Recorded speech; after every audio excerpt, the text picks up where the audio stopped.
queria dar as boas-vindas para o Rafael, para o Graia lá, que caprichei, que vai valer a pena ele estar lá junto com nós aí. Temos nossas indicações, nossos requerimentos que nós pedimos, que ele dê uma olhada para nós vereadores, que o povo sempre cobra de nós, né?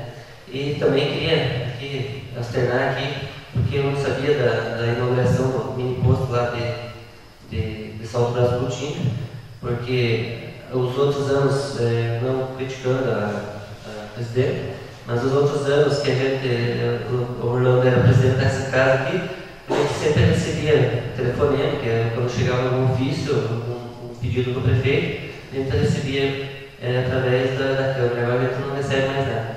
E também sobre as comissões aí que eu faço parte, né, nós fazíamos reunião para nós estudar os projetos, né, até foi combinado aqui de nós fazer as reuniões nas quintas-feiras, 6 horas, nós não estamos estudando mais os projetos.